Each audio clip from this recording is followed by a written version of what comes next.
और ये पेट्रोल की रेस में अब सीएनजी भी आगे बढ़ते हुए, तो क्या हम लॉन्ग वीकेंड्स पे भी साइकिल पर जाएं? जी नहीं, क्योंकि इलेक्ट्रिक कार्स काफ़ी हद तक आपकी मदद करेगी। And here are 8 big things you need to know about electric cars right now. तो अपने अपने सीट बेल्ट्स बांध लीजिए और बढ़ते हैं आगे। इलेक्ट्रिक कार्स पिछले थोड़े सालों से काफ़ी पॉपुलर हो रही है और हर कोई महंगे फ्यूल प्राइसेस और कम माइलेज से बचने के लिए एक बार को इलेक्ट्रिक कार्स या स्कूटर्स के बारे में सोचते ज़रूर है। ले या ना ले, बात की बात है। आइए ढूंढते हैं उन सवालों के जवाब को। वीडियो को आखिर तक देखिएगा, क्योंकि आखिर में मैं बताऊंगा आपको ईवी कार्स पे सब्सिडीज कितने मिलेगी और सर्विस कॉस्ट कितना आएगा, और क्या आप असल में आपकी पेट्रोल या डीजल कार को इलेक्ट्रिक कार में कन्वर्ट कर सकते हैं। तो सबसे पहला सवाल तो ये है कि इलेक्ट्रिक कार तो खरीद ली, लेकिन इससे लॉन्ग ट्रिप्स कैसे करें। इसमें कोई दोहरा ही नहीं है कि इन कार्स की रेंज फिलहाल बहुत कम है, जैसे 250 से 300 किलोमीटर्स या उससे भी कम। तो अब अगर दिल्ली टू मुंबई करना हो तो कैसे करें? उसका एक ही सोल्यूशन है, और इस सोल्यूशन से आपको पहले सवाल का तो जवाब मिल जाएगा, लेकिन दूसरा सवाल ये होगा कि इलेक्ट्रिक कार रियल टाइम में चार्ज होने में कितना वक्त लगाएगी। पहले लॉन्ग ट्रिप्स का जवाब सुनिए, उसका एक ही सोल्यूशन है, प्लान योर ट्रिप्स। मतलब इलेक्ट्रिक कार से अगर आपको लंबी ट्रिप्स करनी है तो आपको पहले से सब तैयारी करनी होगी, क्योंकि जहां पेट्रोल और डीजल कार्स चंद मिनट लगाते हैं फ्यूल अप होने में, वहीं ईवीज चार्ज होने में काफ़ी वक्त लेते हैं। तो आपको पहले से पता करना होगा कि आपके रूट में कहां कहां ईवी चार्जर्स है और आप किन पॉइंट्स पर ब्रेक्स ले सकेंगे। इससे जब आप अपना खाना या नींद एंजॉय कर रहे होंगे तभी आपकी कार भी चार्ज होती रहेगी। बशर्ते ऐसी जगह होनी चाहिए जहां आपको भी एनर्जी मिले और आपकी कार को भी।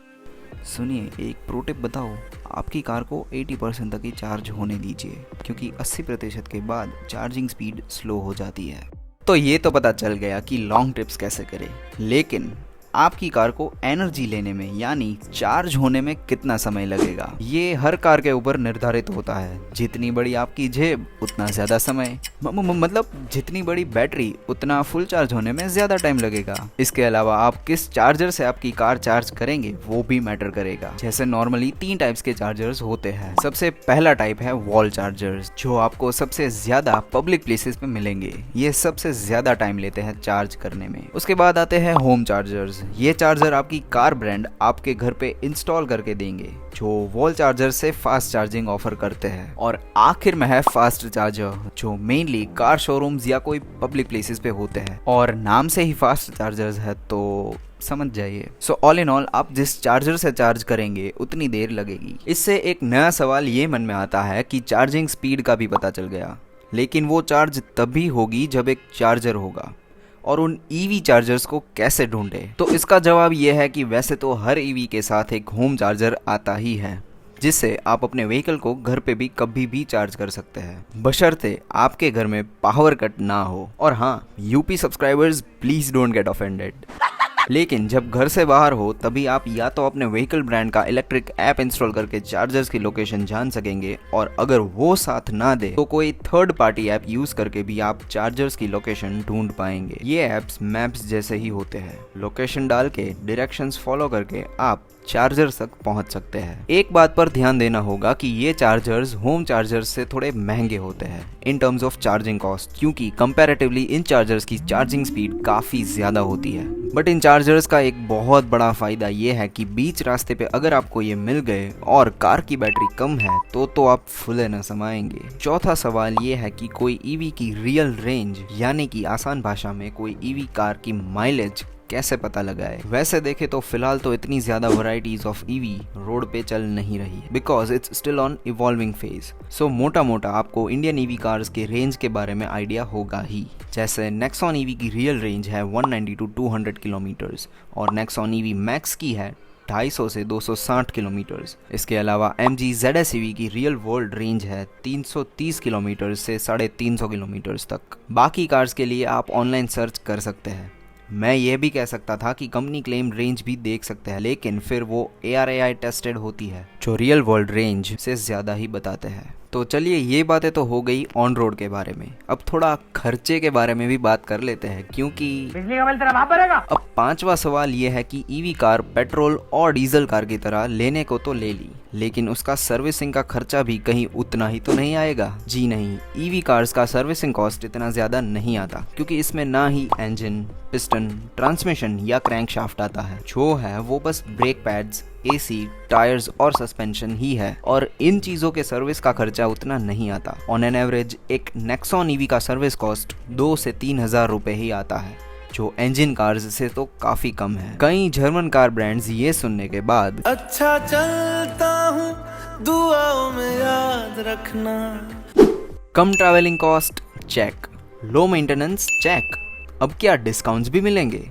क्यों नहीं, ईवी कार्स पर गवर्नमेंट सब्सिडीज भी मिलेगी। आफ्टर ऑल ये कार्स एनवायरनमेंट को इतनी हेल्प जो करती है। तो अगला सवाल ये है कि ईवी कार्स पर सब्सिडी मिलेगी, और अगर मिलेगी तो कितनी? जैसे कि मैंने बताया, ईवी कार्स पर सब्सिडी जरूर मिलेगी, और वो भी कुछ इस तरह। यूनियन सब्सिडी यानी कि सेंटर से मिलने वाली सब्सिडी फॉर एग्जाम्पल 40,000 रुपए है, तो वो सभी स्टेट्स में सेम रहेगी। और एडिशनली स्टेट सब्सिडी डिपेंड करेगी आपके स्टेट डिसाइडेड रेट्स पर, जो फॉर एग्जाम्पल गुजरात में है 30,000 रुपए। तो यूनियन प्लस स्टेट सब्सिडी मिला के आपको नेट सब्सिडी या डिस्काउंट मिलेगा, जो इस केस में है 70,000 रुपए।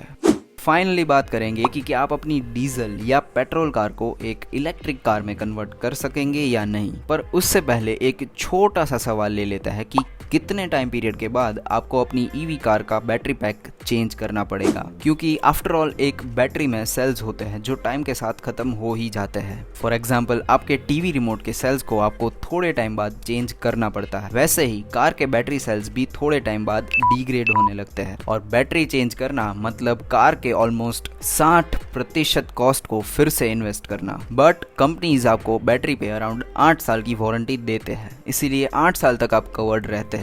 अब क्योंकि किसी भी ईवी कार को 8 साल नहीं हुए हैं, तो ये तो वक्त ही बताएगा कि ऑन एन एवरेज ईवीज की बैटरी लाइफ कितनी रहेगी। और अब बढ़ते हैं इस वीडियो के आखिरी क्वेश्चन पे, जो है कि क्या आप सच में आपकी डीजल या पेट्रोल कार को एक ईवी कार में कन्वर्ट कर सकते हैं। तो ये सुनकर आप खुश होंगे कि बिल्कुल आपकी कार ईवी में लीगली कन्वर्ट हो सकती है, क्योंकि मार्केट में सीएनजी की तरह ऐसी इलेक्ट्रिक किट्स अवेलेबल है, जो अगर आरटीओ अप्रूव्ड हो तो आप बिल्कुल इसे अपनी कार में इंस्टॉल करवा सकते हैं। पर इसकी कीमत ऑलमोस्ट 5 लाख रुपए तक पहुंच जाती है। तो अगर आप इस कॉस्ट को बेयर कर सकते हैं, तो नॉर्थवे मोटरस्पोर्ट्स जैसी कंपनीज है जो ये किट्स इंस्टॉल करते हैं। But for a normal customer ये बहुत कॉस्टली होगा, और इसके कॉस्ट को रिकवर करने में सालों लग सकते हैं। ये वो 8 क्वेश्चंस थे जो हर किसी के मन में ईवी को लेकर आते होंगे। अगर आपके फ्रेंड्स या फैमिली में से कोई ईवी खरीद रहा है या ऐसे टॉपिक्स में इंटरेस्टेड है, तो उन्हें ये वीडियो जरूर शेयर कीजिए। और कोई सवाल अगर अब भी आपके मन में है या कोई सजेशंस है, तो कमेंट सेक्शन आपके लिए ही है, जरूर कमेंट करके बताइए। ये वीडियो अगर आपको किसी भी तरीके से इन्फॉर्मेटिव लगा हो या पसंद आया हो, तो जरूर लाइक कीजिए और कार कंपेनियन चैनल को सब्सक्राइब कीजिए।